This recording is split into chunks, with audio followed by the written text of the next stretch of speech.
Hello and welcome to this video. My name is Becca if you're new here. If not, hi again.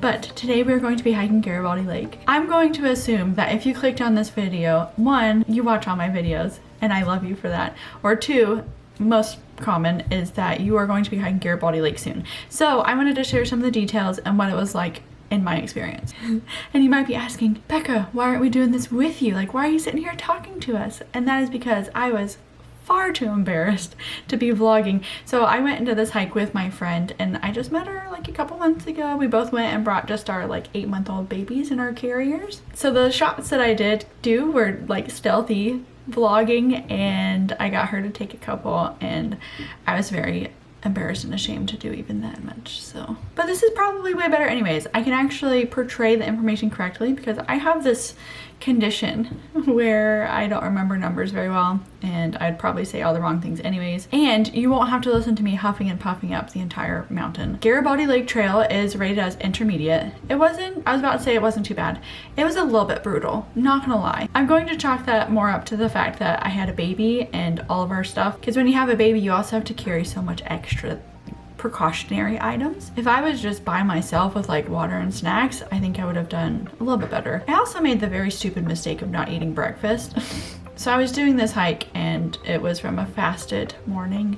Don't recommend that. So if you are coming from Vancouver, it's about an 1.5-hour drive up to it. It's not too bad at all. You're gonna park at Rubble Creek Trailhead. And if you are doing it in one of the busier months, you do need to get a day pass. So make sure to check the website and see if it's applicable to when you're going. The average time listed for this hike is 6 hours. We took almost 8, and that is because we stopped at the top to have lunch and enjoy ourselves and rest our muscles. And also we did have to stop a few times to feed the babies and to let them stretch and, you know, change diapers and things like that. On the website, it says that it's 18 kilometers. I am calling them liars. We tracked it on our watch and it said that it was over 20. So I don't know who to believe. It felt like 1,000,000, so based off of that. The elevation gain is 820 meters, which is 2,690 feet. So as an American, you hear the 820 meters and you're like, that's not that bad. And then you convert it to the feet and it's a little more daunting. Not terrible. I mean, there are hikes that have way more than that. But again, if you're gonna cram it into a day with a bunch of extra weight on your back, it's gonna cause some aches. So we went in the beginning of September and honestly it was amazingly perfect weather. It was kind of chilly but kind of not, like kind of warm but perfect. Definitely recommend bringing layers no matter what time of year you go, because anytime you're hiking you're gonna be sweating, and this hike, because of the elevation gain and especially once you get up to the top by the, you know, glacial lake, it does get much cooler up there, so you don't want to get too nippy, so you want to bring layers. I think one of the most challenging aspects to me about the hike is the fact that you can't see where you're going to, because a lot of the hikes it's like, oh, I see that peak and I'm hiking to it, so you see it get closer and closer. But for this one, you're just wandering through the woods and it is so beautiful. It's very peaceful and lovely. However, you don't know if you've got like another 2 hours or 20 minutes. It isn't until right at the end you start peeking through the trees and seeing the turquoise water that you get very excited, and suddenly all of your aches and pains just go right away. I also really appreciated that it didn't feel like there were too many hikers on this trail. Because of the passes during the busy season, it does help with the crowd control. Also, it is more of a challenging hike, so not as many people tend to do it. It's also kind of fun because you have a lot of people coming down because they backpacked up there the night before. So every time I felt silly for carrying, you know, an extra 30 pounds of weight on my back, I looked at all the backpackers that probably had just as much weight and thinking they looked silly too. Just kidding, none of us are silly. It's always a good decision. You get up to the top and then you kind of have to hike down to the lake a little bit, but once you see the water, it just gives you this energy that you didn't know was inside of you.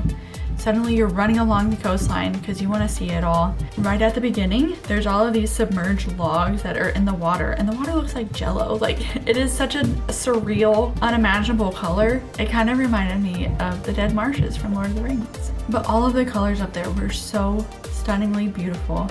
You had the turquoise of the water, the green of the trees, the white rock, and then there's just all these little happy flowers along with the bees buzzing all around them.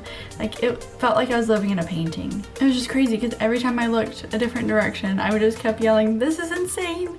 And I didn't even realize I was doing that until a random guy on the hike turned and said, "It is insane, isn't it?" Up at the top, I had the most delicious chicky sandwich I've ever had in my life.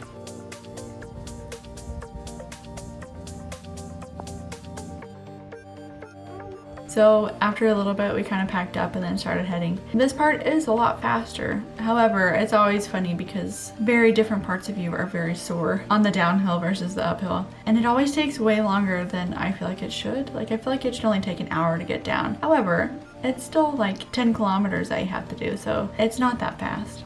By the end, I was definitely the most sore in my shoulders, but again, that's just because I had a baby strapped to my back. My big toes were also sore and my knees. After the hike, I asked my friend if she thought she would ever do this hike again. And at the time, I said I probably wouldn't, but I'm already prepared to do it again. Especially if I have friends or family or anybody that comes in and wants to do it with me, I would totally be down. So if you are thinking about doing this hike, I absolutely recommend it. And if you're a little bit intimidated, my thoughts are, if I can do it with a baby strapped onto me, then you can do it too. I don't know, my motto for hiking is it's always just one step in front of the other. And if you need to take it really nice and slow and easy, there's nothing wrong with that. This is one of my first kind of bigger hikes that I've ever done in Vancouver, and it just makes me so excited to try some other big ones that a lot of other people have done and highly talk about. So thank you so much for watching this video, and I will see you guys next week. Bye!